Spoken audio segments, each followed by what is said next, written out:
Well, Steve, thank you so much for helping with my project. Could you say a little bit about yourself? Sure. I think about the moon a fair amount, and I'm what you would call a truther or a debunker who, I believe there's a lot of secrets being kept from the general public about the moon, space in general. And I'll be quite interested to see how this works out, putting people on the moon, considering I don't think the general public is told what the moon really is and how it works. Well, you say that you're a truther. I think everybody would describe themselves as people who are interested in the truth. But obviously, you don't mean to group yourself with everybody. Can you talk about how you use that term to kind of differentiate between, say, yourself and somebody that's, I mean, like, who would you consider to be a non-truther? Um, but yeah, there's lots of non-truthers. Mostly they work in media, I think. There's people who are propagandists. There's people who are um, authoritarians, which means that they want to establish an orthodox system. These are often guardians of the data. For instance, you'll see people, especially in the science industry, who says, "Well, cite your source for this." Um, that doesn't mean they're not truthers, but it means they're I think they're trying to restrict the narrative, I guess.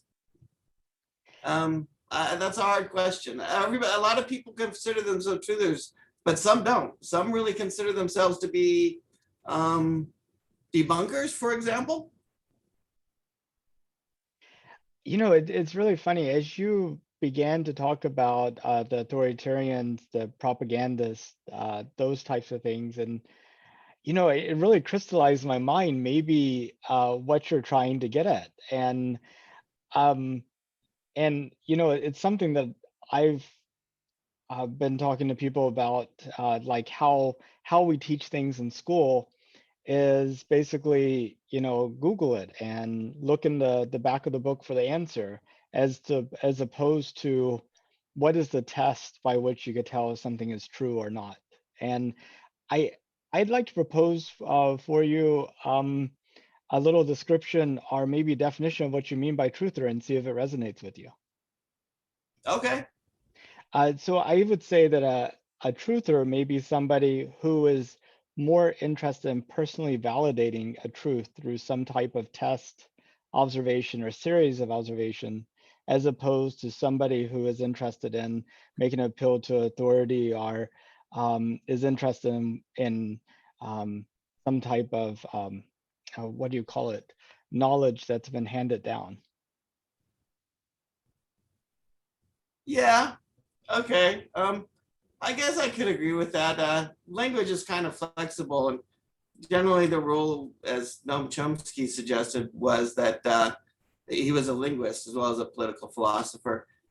He would have said that um, when somebody uses a word like truther, that could mean a lot of different things. As a listener, it's our responsibility to sort of understand or make a guess about what they mean by a truther.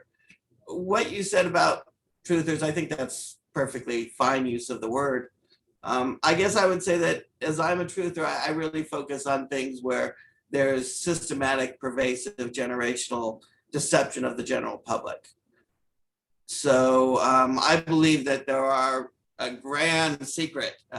Things are not what we are told. The moon craters are not caused by asteroid impacts, for instance, is a big truth I like to share. Well, that's interesting. What are they caused by? If I can share our conversation, um, they're mostly caused by electrons. The ravaged surfaces of solid bodies in space tell stories. stories that demand valid interpretations in order to decipher. And I think in order for oh, I can actually hear the recording. So I guess if I can hear it, then it must be making it into the recording. Yeah, did you want to go ahead and I mean, um, maybe It's continue? 14 minutes. I can play it or I can for you, or I can just talk about it. I think I There's a prefer to. URL. I can include the URL with the interview, but I think considering I got you here and the recording's available online, why don't you explain it to me? Sure. So this is what I call truthing for me personally. That involves being one of 1.4 thousand people who have uploaded this video, which has gotten 31,000 views. It's by a group called the Thunderbolts Project. They focus on plasma cosmology and what's called the electric universe. Most people have never heard of the electric universe theory. It's officially labeled as pseudoscience in Wikipedia. And mostly this is because since World War II, most high energy physics, cosmology, and things of that nature that might be sensitive have been kept from the general public just because, well, some of this technology and science might be dangerous. Who knows? Maybe there's a reason not to tell the world that the craters are caused by giant electric lightning bolts, probably, as opposed to asteroid impacts. This video will talk about the difference between craters made by electricity and craters that would be made by asteroid impacts. And as part of a playlist I manage called Solutions for a Catastrophe Cycle 2048. And there's a lot of videos like this. This is another one by the same group. Mostly Thunderbolts Project is a real good source. They have this video, Top 10 Reasons the Universe is Electric. And this will talk more about Welcome to Space News from the Electric Universe. Space news from the electric universe. Well, I guess the idea of asteroids hitting the moon is something that, uh, I mean, they look like impact craters. You can see the ejecta from them. Um, I guess what's the primary evidence that you look at that makes you doubt that it's actually asteroids hitting the moon? Well, I would say first off, you've been lied to. There's no ejecta. Point to the ejecta on a crater. It's not there. What happens actually is it gets is all the ejecta seems to be powdered by an electric discharge. They do. Let's see. So this video in particular, it's 25 minutes. It goes into a lot. And oh, here we go. Strata exposed. These are looking at different types of craters. An electric crater eruption, craters formed by lava tubes, formed by gas flow, etc. And they look at the ejecta, and then this scientist went by and he said, well, there's no impact ejecta in most of these craters. It's something you've been told, you repeat it, but look at the moon with a telescope, no ejecta. And I guess in terms of the electric theory, I guess how does that work? Right. So there's been a lot of proposals for alternative explanations for craters, both on Earth and on the moon. Electricity has been one that's been systematically censored from the public discourse and public education. The way it works is electrocute some dirt in a lab. And they observe the craters that result. And then they look at the moon in a telescope and they see a lot of strange things in craters on the moon. Like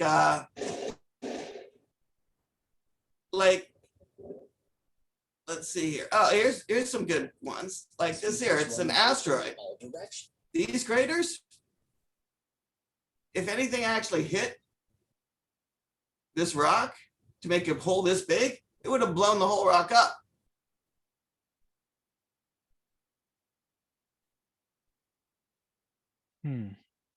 Also, no ejecta. Notice that?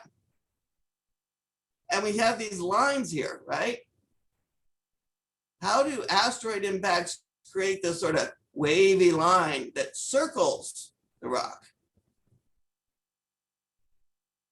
That's not something you can make with asteroid impacts, as far as I understand the way impacts work. So it's the idea, I guess, you have like the sun's magnetosphere, and then you have, sending out the charged particles, and these things are going in and out of magnetic fields. Somehow through that process, enough charge is enough charge differentiation is built up, and then it's kind of like lightning. Kind of like that. So here's a good example of a crater on the moon that's really pretty impossible to explain with the impact hypothesis. Here we've got an outside crater that has a little ridge here, and then another dip, and then another ridge, and then a deep hole. Now this would require, I guess, 4 asteroids to impact in the exact same place, and they'd have to impact, I guess, after this first outside one would have to cool down and solidify this ridge. And then you'd have to remelt just the inside to make this next ridge. And then you'd have to do it all over again and all concentric. Or maybe you might think that somehow the moon was liquefied and these are like water ripples.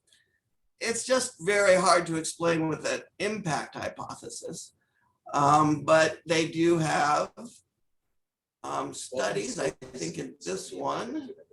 Let's see if I can find some lab examples. See, here's examinations of the crater walls. Set up by the explosion. There's also said a radial fault lines going away from the crater center for the same reason.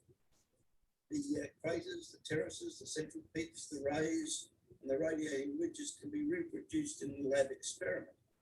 So can multiple and overlapping craters, especially if the impacting body breaks up just before hitting, either in reality or in the lab. And in fact, if you use a plaster of Paris meteorite instead of a cement dust meteorite, you can see what happens to the meteorite as it impacts. And you find the meteorite fragments become So, do you think, since these craters aren't being caused by impacts, does that change, in your mind, the relative safety about building structures on the surface of the moon? That, I guess whatever is doing this to the surface of the moon would be just as dangerous to a structure. So maybe it doesn't. But if it is electrical, maybe there's something along the lines of how should you say, a lightning rod that you could put on your structure to kind of direct the charge. Yeah. So yes, it does change the relative safety. So there's a lot of secrecy going on about the moon, and the craters are really just kind of a way of proving that the textbooks are not being forthcoming and that the public is generally disinformed. As far as the cause of the craters being electric affecting safety, well, yeah, probably, but more importantly, there may even be non-terrestrial life on the moon. If we have a government and a public education system that has lied or systematically maintain the ignorance of the general public, then we really don't know what's on the moon and how safe it is. The cause of the electric craters is most likely several, and related to something called Earth catastrophe cycle, which is a pattern of destruction and electrical terraforming that happens to the Earth and most of the solar system every 12,000 years approximately. So like as a truther, I focus and collect stories and scientific research about this one here is by a group called the Diehold Foundation, and they focus on the study of geomagnetic reversals and the ice ages.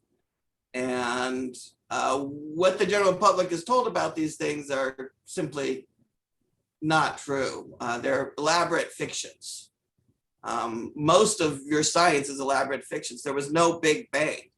The Big Bang is a bad simulation. It was created with the idea that there was no such thing as electric charge. So if you look at the Big Bang models, they're all reversing the direction of motions of the planets and saying that that they would all combine into a point, and that must have been a Big Bang. Well, that's just not how it works. That's a story told to the public as part of manufacturing consent. What actually happened is something like electric terraforming,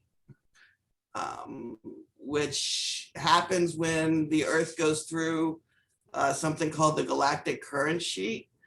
And what happens is that the number of protons and electrons in our ambient space environment change. So right now we have about 3 protons per cubic centimeter in our ambient space environment. At certain times in our history and in our future, that will change to be 10 protons per cubic centimeter in our galactic space environment. When that happens, 7 protons or electrons would have to leave Earth from every cubic centimeter to maintain electrical balance with our space environment. So that would cause about 200 million lightning bolts to leave the Earth and travel into space, probably hitting the moon, some of them, causing craters, some of them. And this happens every 12,000 years or so. The moon might be a good place to shelter. The next time is expected to be 2048.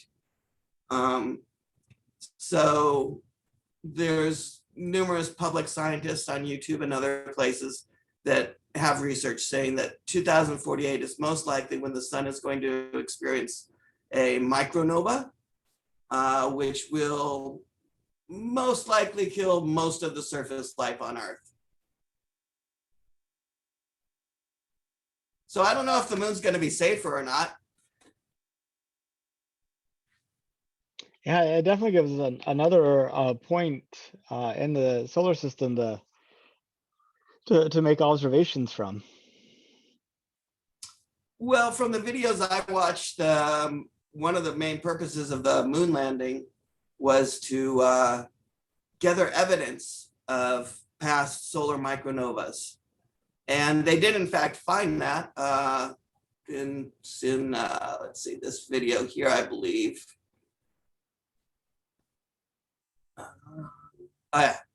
This would be by the Diehold Foundation. This guy is actually really smart, and he's been studying this for a long time. And I think this was 1980 something or other. It interrupted a little bit. he talks about the secrecy. Not a joke. Oh,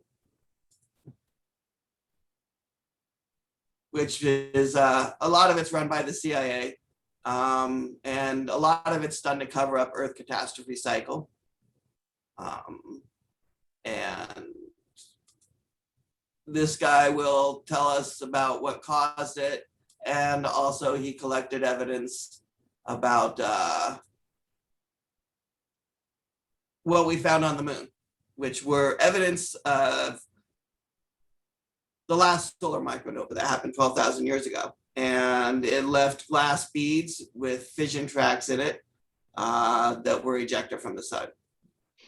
And can you describe exactly what um, a solar micronova is? Most people have heard of a supernova, which is where where the sun goes boom, and then it disappears after that. It turns into a black hole. A micronova is similar, but not nearly as bad.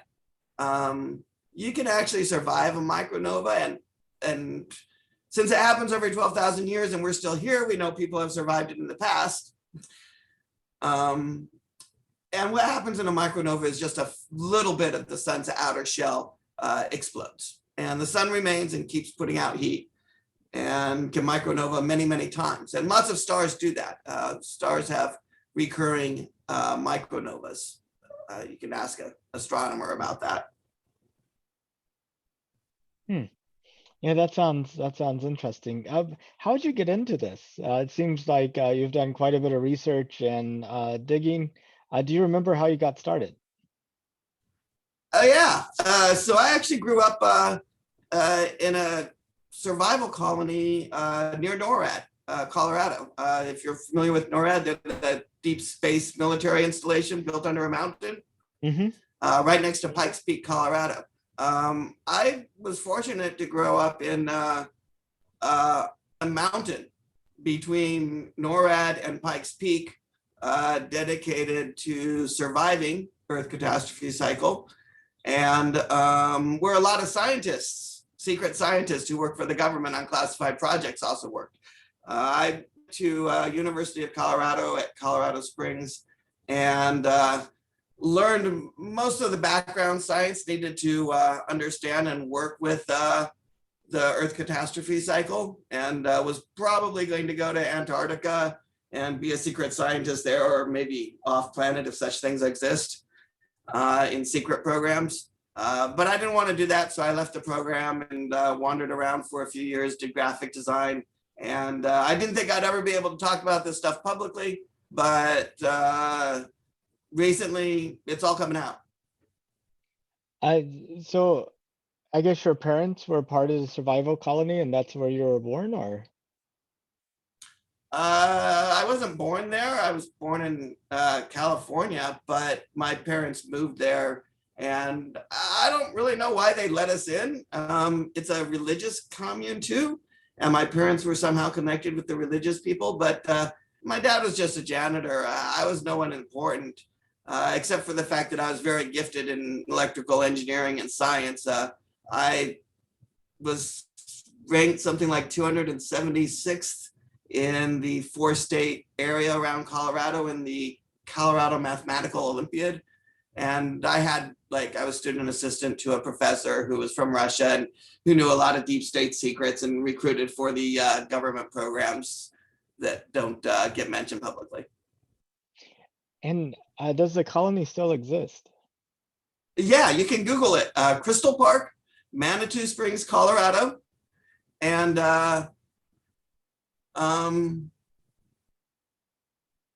it's got armed security at the gate, but it overlooks Manitou Springs, and I went to Manitou Springs High School, so. That's great. Do you see yourself ever like rejoining the colony, or is that chapter on inner life closed? How do you think about it? No.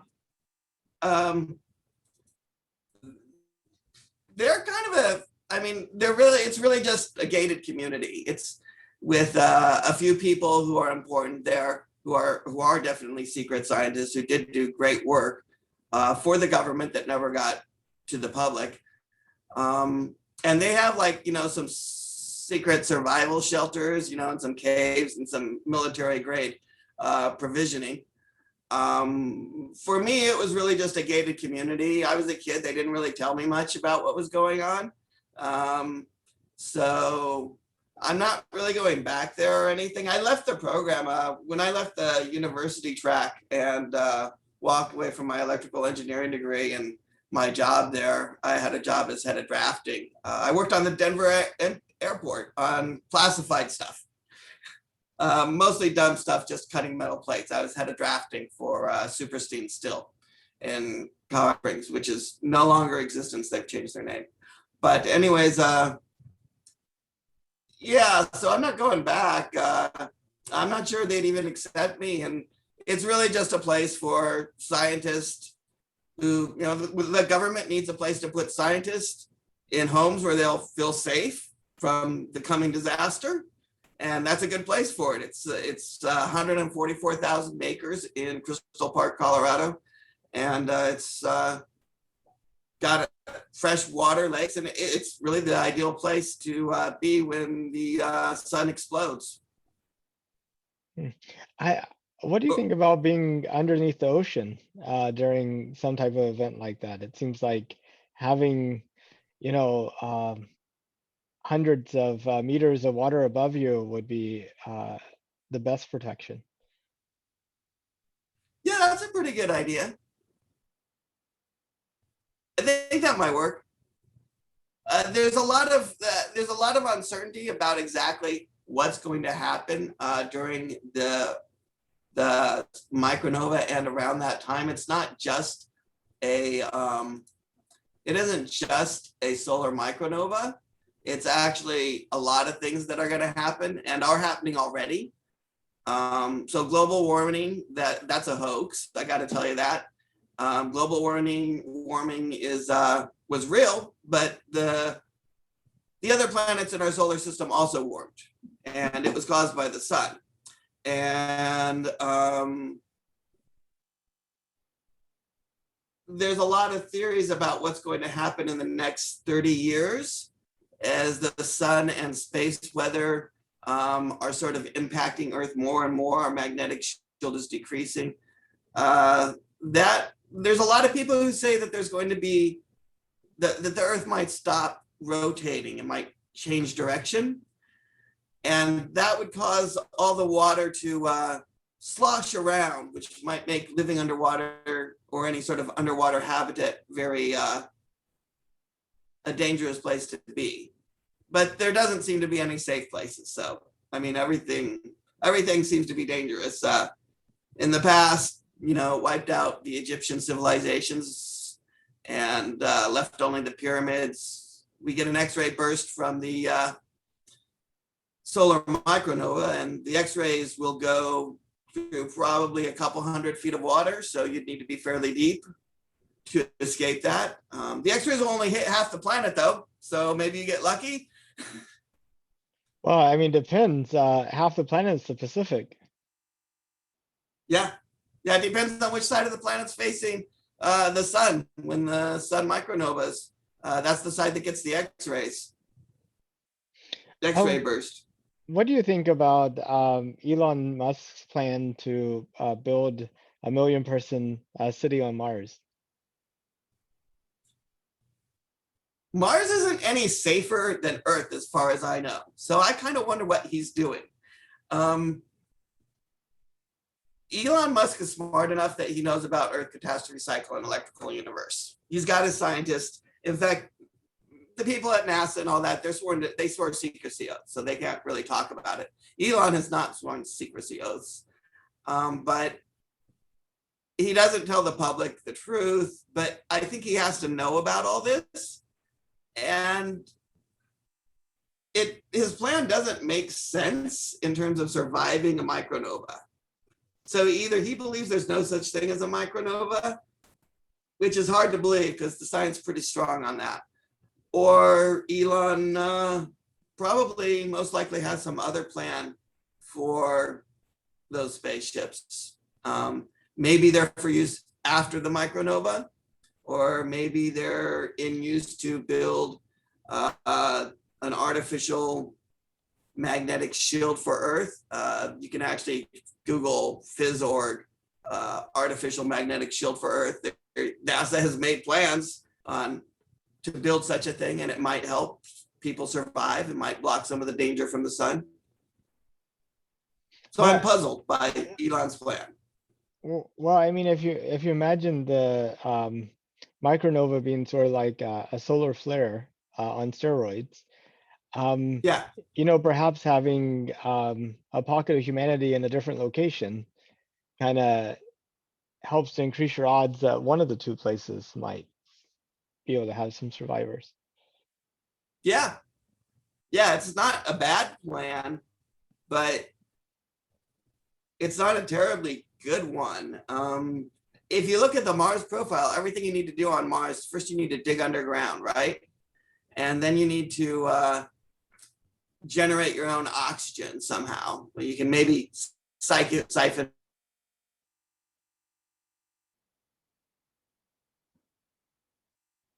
It looks like you're frozen. micronova X-rays. So why go to Mars? I just don't see a reason for it Oh, in terms of surviving. yeah.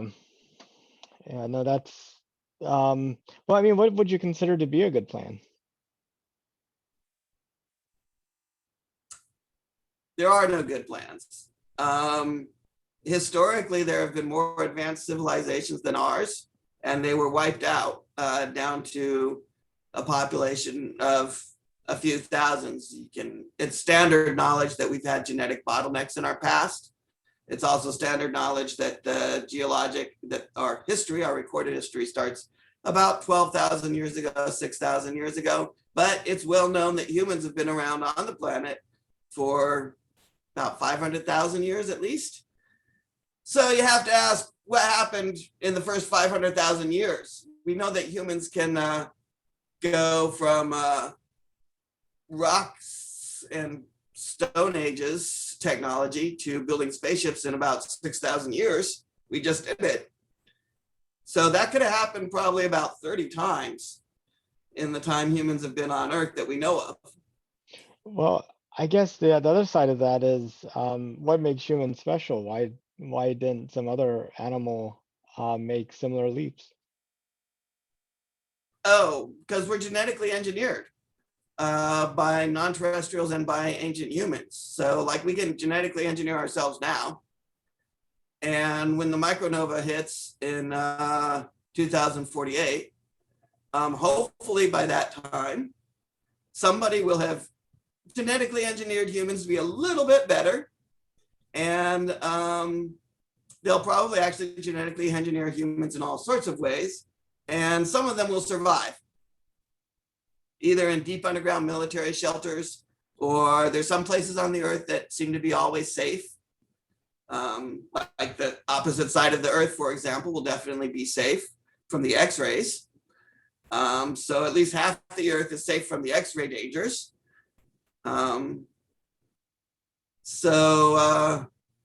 Yeah, a good place to survive would be in a military bunker. And it happens over and over again.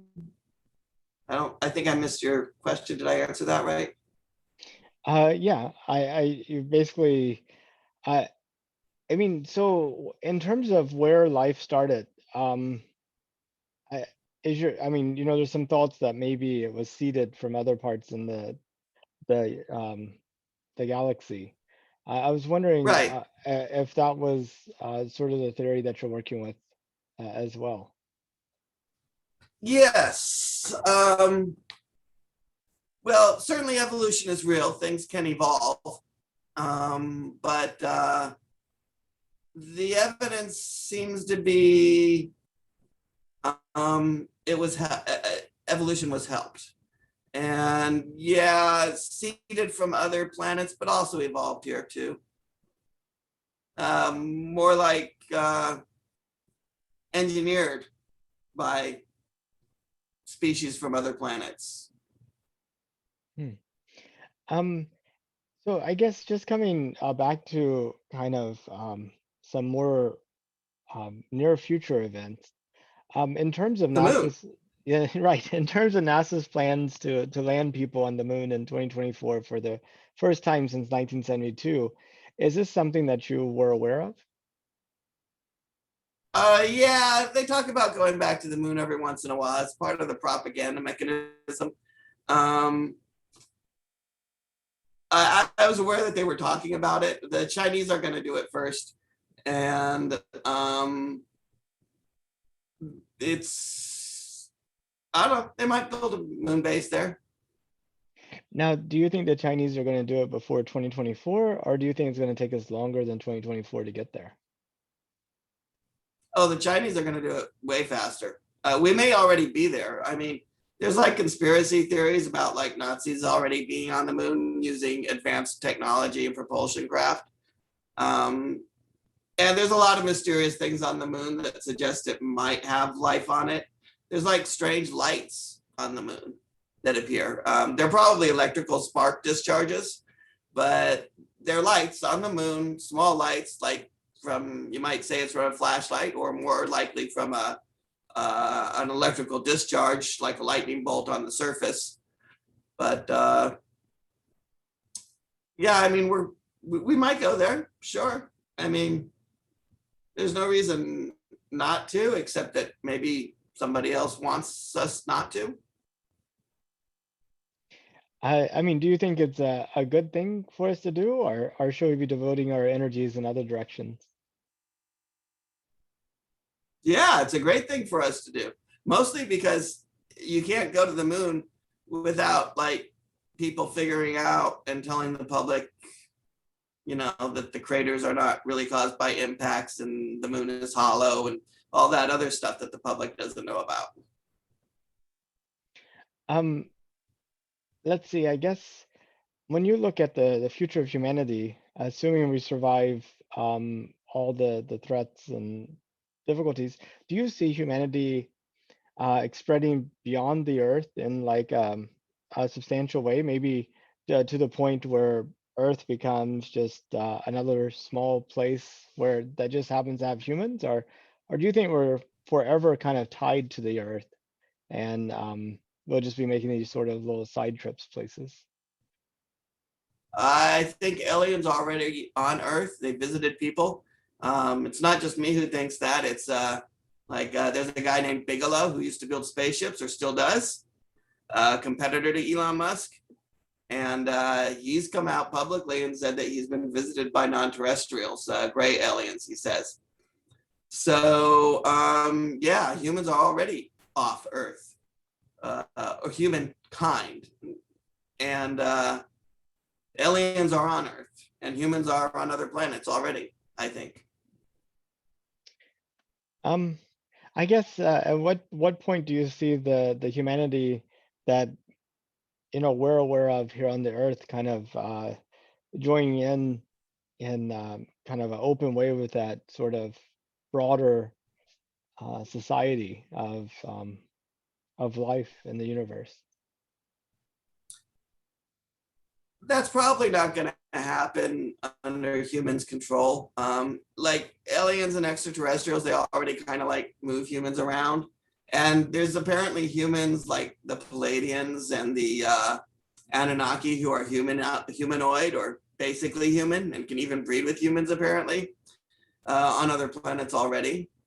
I don't think that the general human on Earth now is going to get to participate in any of that. At least not as long as we still believe in all the fallacies and science misinformation that we're currently given. I mean, we have to lift the veil before the Earth catastrophe cycle and before humans can join an interstellar civilization. Right now, humans just aren't prepared for it. They would freak and lose their minds. If you could, would you go to space? Yeah, there's a couple. I mean, not now. I have a mission right now on Earth, I guess, to I have solutions to Earth catastrophe cycle, political solutions, economic solutions, and technology solutions that I've collected, and I share them. And hopefully I can radically increase the number of humans who live, and maybe get some of them to join the interstellar civilization. But it's not really my decision. It's up to the deep state governments, non-terrestrials, Illuminati, and all the Rothschilds, all those people who control humanity. when you say the technological solutions, could you describe some of your favorite?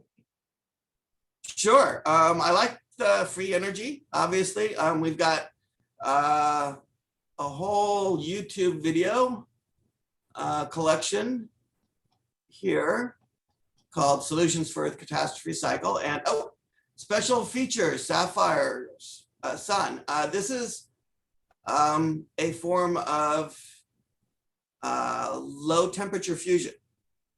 You could kind of drop this into any existing coal power plant and replace coal with it. It just generates heat more efficiently.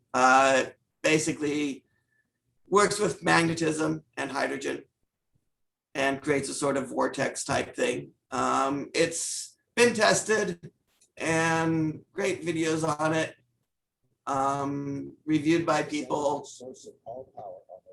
What does it take to build one? Very little, actually. That's one of the reasons it's classified. There's this guy, David Lapointe here, who talks about some over unity, that is to say, free energy devices. And he also makes, he also has some patented devices for fusion. And you can make it in your garage, but it's not very safe, because you can make the technology with a little bit more work might be able to make weapons, you know, like if you can make a free energy device in your garage, then maybe you can make a nuclear bomb in your garage too. So the government wisely suppressed all of that stuff a long time ago. David Lapointe, he's actually harassed by the government. This is a video by him talking about how the government tried to scare him into not publishing his research. But his research, mostly the primer fields, that's actually stuff I encountered when I was in college. My professor who worked for the deep state shared some of this for me with me.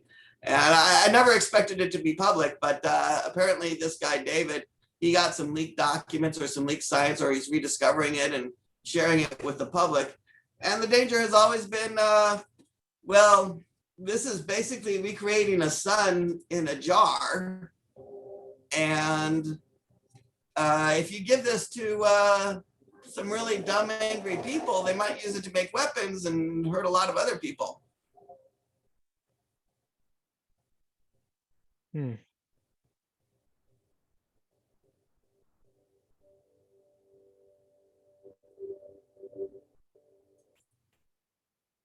Space to the structures of matter revealed in the fluid spins and flows. Oh, this is it. This is his jar experiment. So these are magnetic balls here. Examine this flow in more detail.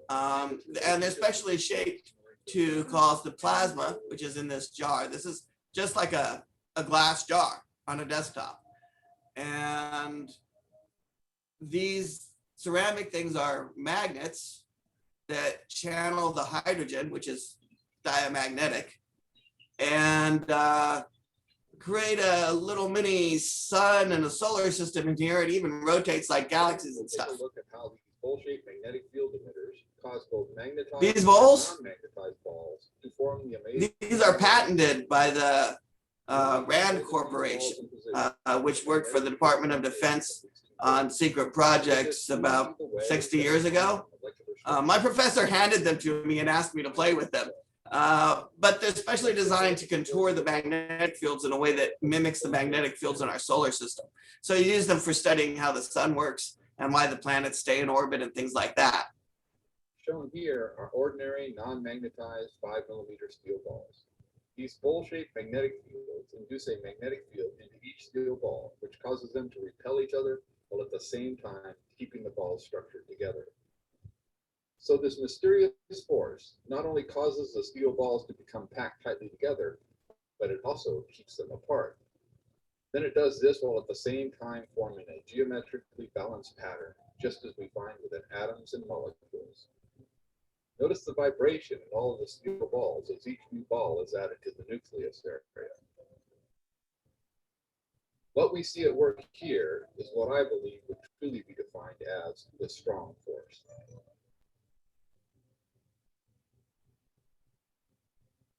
Have you tried creating one of these?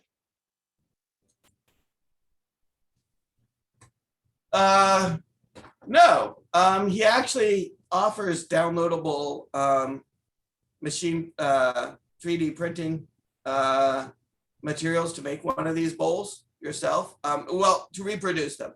The original bowls are patented by the Rand Corporation, and he gives the patent on his website. But he also gives plans to make reproductions, which you could do, but it would cost probably, you know, $1,000 to make a reproduction of these things. You need to have a 3D printer, and what's the point, really? I'm not really planning to make a nuclear fusion device, and it doesn't really produce power. This is more of a proof of concept and demonstrating how the magnetic fields work. It's an educational toy, not a reactor capable of powering a home or anything. What would it take to, I mean, it seems to me that if you had a small device that could power your house, that would be both practical and changing. But what would it take to create such a device? Such devices are created, they're classified and owned by companies like the Rand Corporation and Rockefeller and suppressed. There's not actually an energy shortage or an energy problem. Rockefeller created the myth that oil comes from dinosaurs and fossils. It's not even true. Oil and petroleum come from inside the earth. Inside the earth is there's actually something called a plasma core, which is basically sort of a mini sun. In fact, if you want to think of the earth, what it really is, it's probably semi-hollow with inside, it's got something like a sun. So like you've heard of a Dyson sphere, right? Mm-hmm. Well, if you take a sun and you put a Dyson sphere around it and you shrink the Dyson sphere to about the size of the earth, then you get the earth.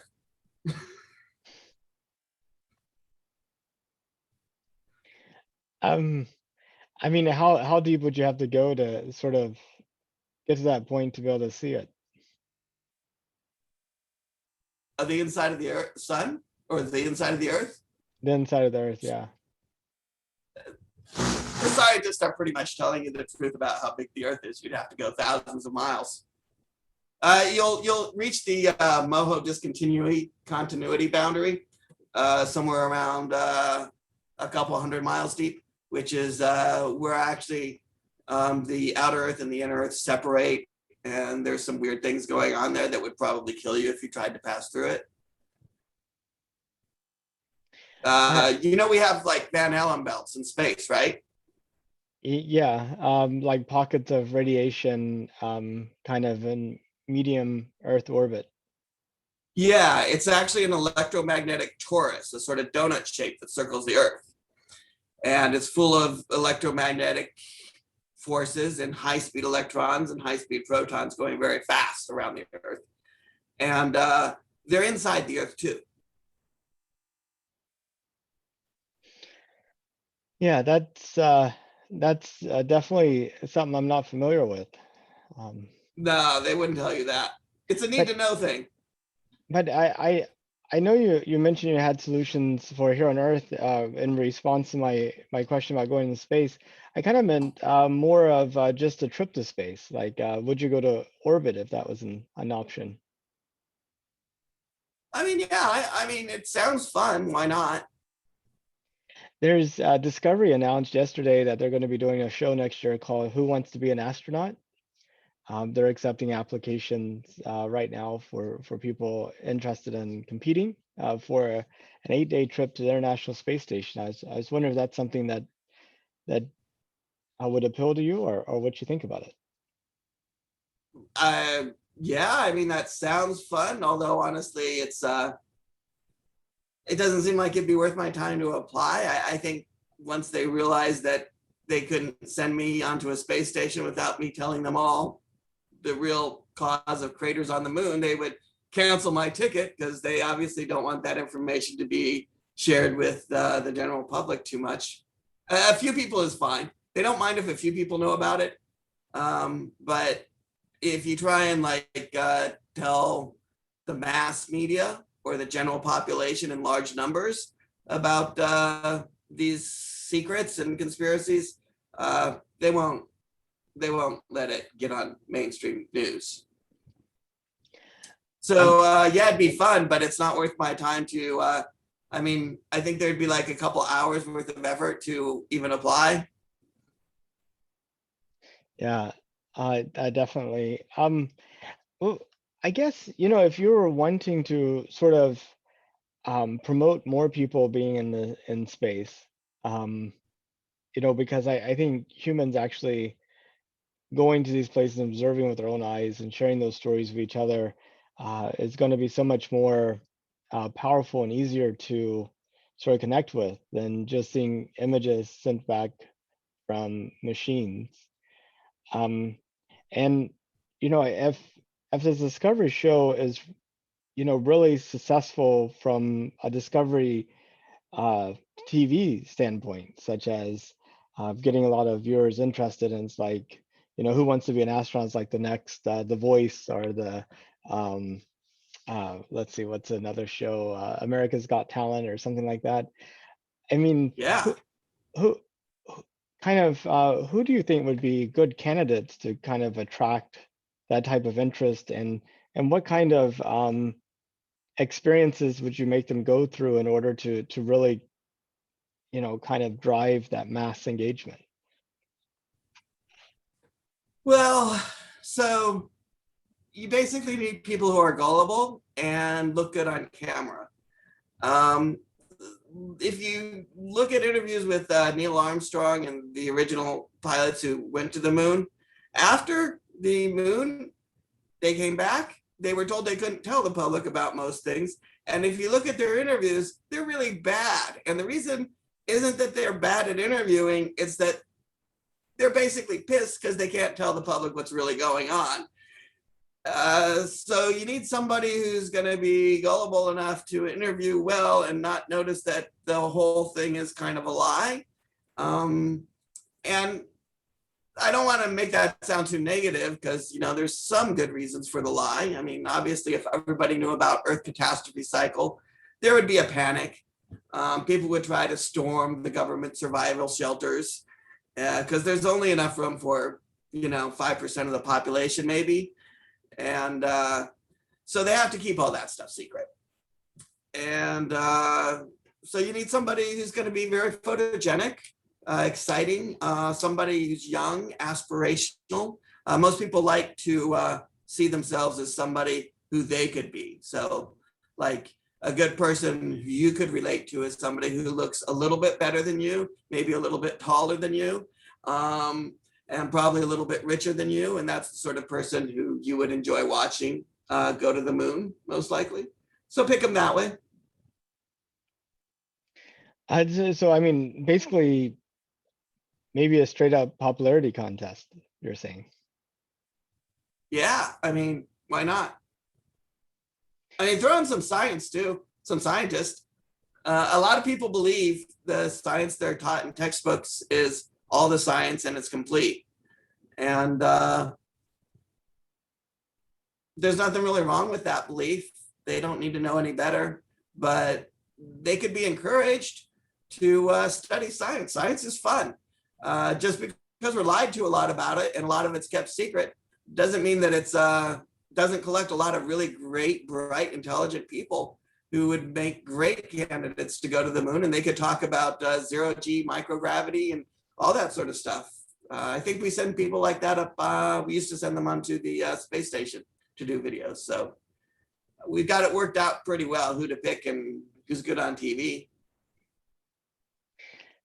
Well, what are your near-term plans for kind of like the research you're doing?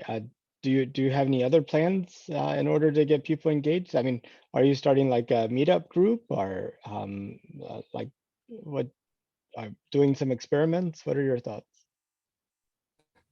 Yeah, so I have actually a very large scale solution plan that'll probably increase the number of people who survive the next 50 years by up to about 50% of the population. So that's a few billion people, I guess, millions. Anyways, so I have plans and I'm putting them in a place. Mostly the plans involve, well, a lot of these dangers are actually fairly easily to survive. The X-ray dangers from the solar micronova, all you need to do is get underground. All you need to do is know about it. And you can save half the planet from X-ray danger, from X-ray death. So mostly my plan is to share solutions to the Earth catastrophe cycle and see how many lives I can save. There's a lot of non-scientific solutions, like there's people who want spiritual evolution and they want to ascend, if such a thing you believe is possible. And I collect resources on how to do that. I also collect resources on how to dig tunnels and make cave systems and survival shelters. And I'm not the only one. There's lots of people who do this and I share it. And my plans are to continue sharing it, starting mostly with actually the big thing I get excited about these days, or have always been excited about, is if you Google hashtag #HoUpHeart right here, like I'm clicking on, or at this URL for the HoUp project, you can find solutions to inequality, which are easy, fast, and will return power to the general public and make humanity as a whole harder to control and harder to keep stupid. So this is not really related to space at all. This is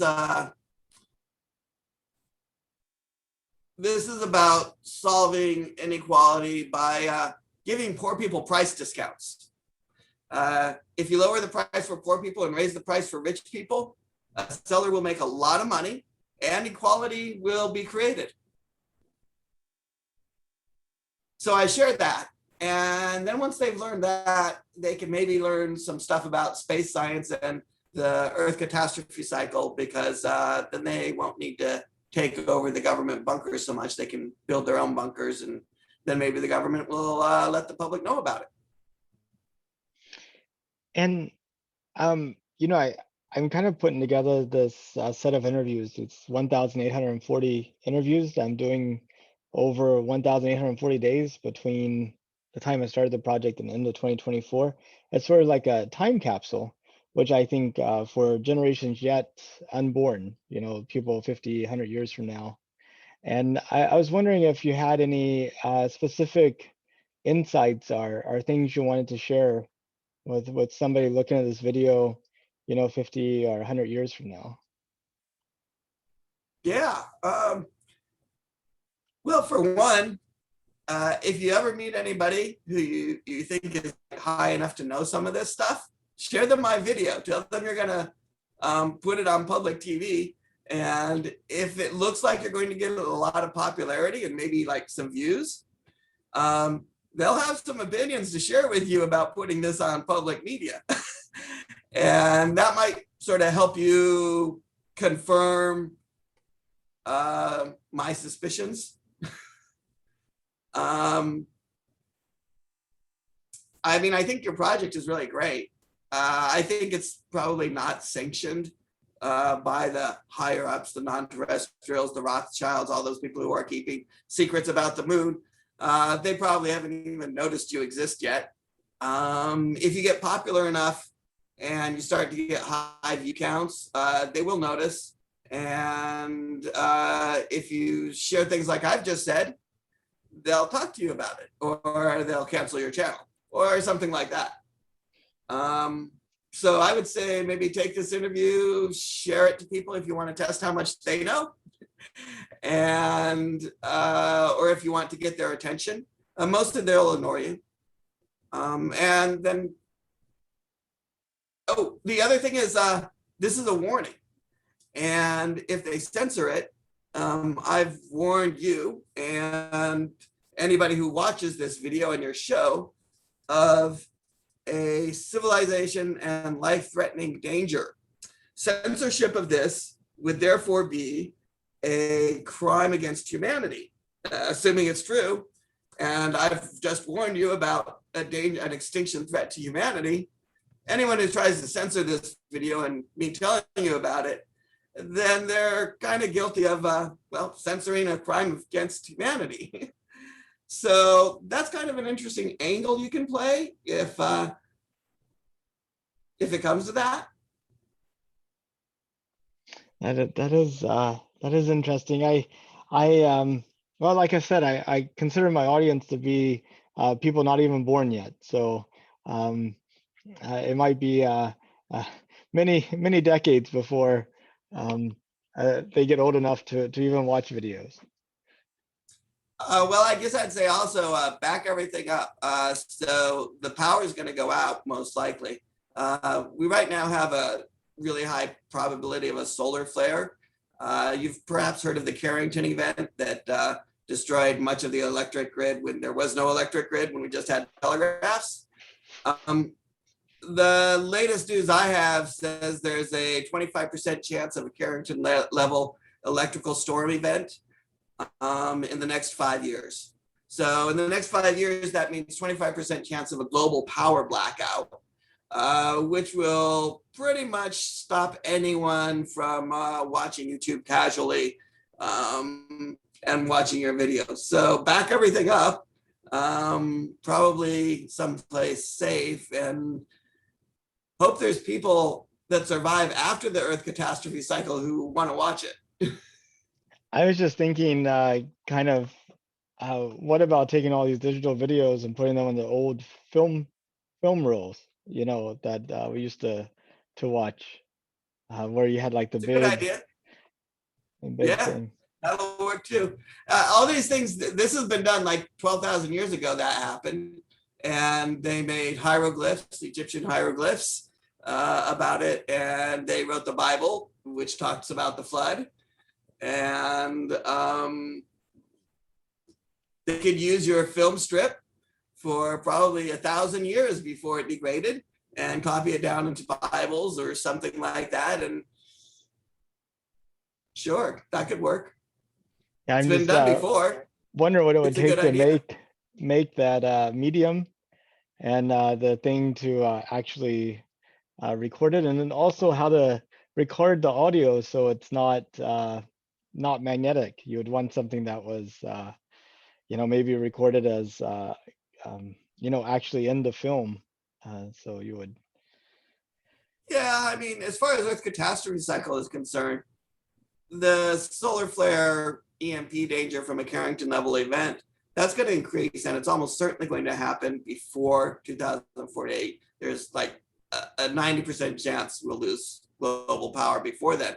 But that's not really going to wipe out all the magnetic data. You could just put it in a metal box and it'd be protected, bury it deep, and it'd survive.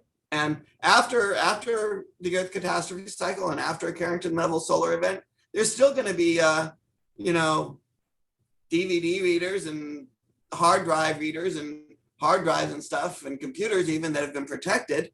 But with the lower population numbers and lack of an industrial grid, you can't make more computers. So all these things will disappear after a few thousand years because, you know, your hard drive isn't going to last that long. But neither will a film. Well, I guess it depends on what your film's made out of. You know, if you or how it was protected. But I mean, the cool thing about a film versus a DVD is you look at a DVD and you have no concept of what it is. You're like, oh, it's just some type of poor mirror, you know, or some type of reflector or what have you. If you open up a film strip and you examine the light, you're like, oh, there's like all these little pictures there. You know, I if you It's gave, a little easier to see. well, yeah, Yeah, I mean, it if requires less technology. requires less technology, and I mean, in order to read a DVD, you got to have a laser, you got to understand the encoding, you have to create something to play it on. I mean, in order to like play a video, um, off of a film strip, you really just need a light that's flashing at the right frequency with the video coming with the lens. I mean, you probably could develop that technology reliably in just a couple of years.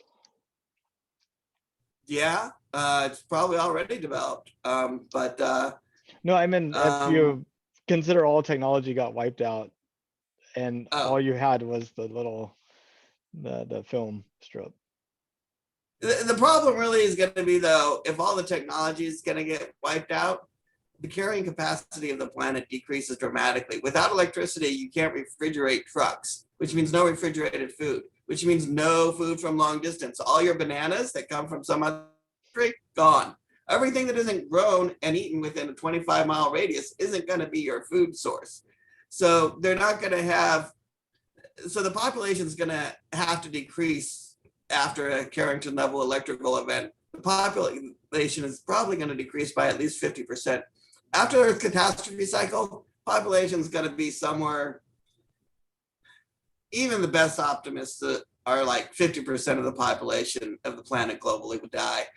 But more likely, it's going to be like 99.98% of the population dies, which means the number of people left, they're not going to care about a film strip. They're going to be like one person in every 100 square miles. And they're going to be like, I need to find somebody who's not poisoned by radiation to try and breed. Or they're going to be buried in deep underground bunkers owned by the military, doing their own thing and not really caring about your film strip because they got their military film strips and videos. Yeah, but I mean, you got to think about their children and their grandchildren, like building back up society at some point. That this could be a way and a way to kind of preserve our legacy as well. That's a good idea. I mean, we already do that. That's why we have the seed vaults. We've been making seed vaults for quite a while now, which maybe you might want to think about why we do that. What they know, right? Why are we building these elaborate, very big gene vaults and seed vaults in Antarctica? Well, because they know. And your ideas about enlightening the next generation, they're good ideas. They're taken care of by the people who are planning to survive. The military, they have their film strips. Mostly it involves how great the military is. I don't know who's gonna be alive and around to care about your film strip. I don't either. Unfortunately, I mean, it'd be a great historical record, but we see that sort of thing all the time now. We've got like Egyptian artifacts that are carved with impossible precision that we just can't understand, right? We're like, how did the Egyptians carve this thing? We can't even do it today. They seem to have made these bizarre rocks, and we don't even understand Egyptian technology, most of humanity. So I don't know. The Egyptians were smart. They carved everything into rock. Well, That survives even easier than a film strip. have you heard of a group called the Long Now Foundation? Yeah. What do you think about that group? Good intentions. I contacted them actually and reached out about Earth catastrophe cycle. Wanted to sort of get their take on it, plan on surviving the whole thing. And they got really angry and didn't want to talk about it. So they know, the Long Now knows about the catastrophe cycle, and the Long Now is part of they're part of keeping the general public not aware. Well, Steve, I really appreciate the discussion. This is been unique and definitely very stimulating and kind of got my brain going in a whole bunch of new and different directions. I'm glad to hear that. I think what you're doing is great. And there's a high probability, I think, that the government might just flat out, tell the truth about everything. I mean, what's it going to matter anyways? They've got the military deep underground bunkers locked down.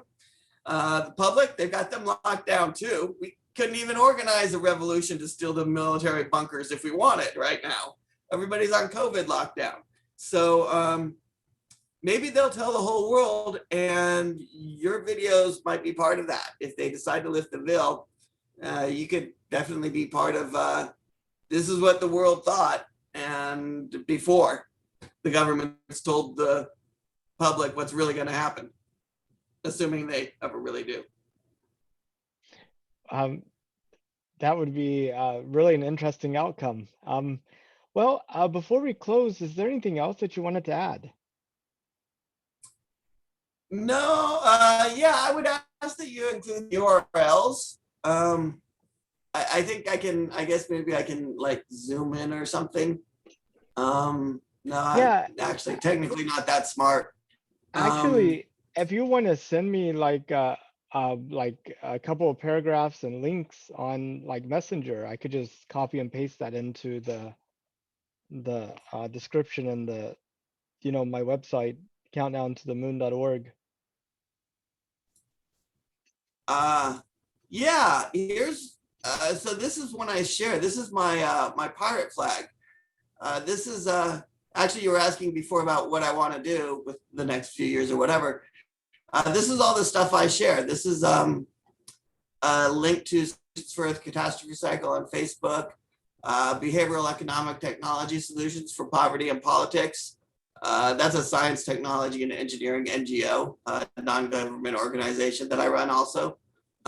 Game B for Protoplay Catallaxy, which is sort of an attempt to virally circumvent censorship using memes. I'd love to send you this URL in our Messenger discussion. That would be great. And that will link to everything I hope to share with the public to save a lot of lives and alert them to the danger and solve inequality and reformat politics. And it also includes like YouTube videos and links to all the secret technology and the cold fusion and all that stuff. You can get to everything from there. That sounds good. Well, I'll definitely include that. And anyway, thank you again, Steve. I hope you have a good evening, and I'll be sure to include these links with it too. Thank you very much. Oh, you're right. I know what I can do. I can do this real quick. Will this work? No, I can't. I was going to zoom in on that. Sorry. Yeah, I will graciously say thank you for your time and interest. And it's been a pleasure. Okay. Well, you have a good rest of your evening. Thank you again, Steve. Hey, I think I clicked the leave button now. Oh, okay. Okay, bye-bye.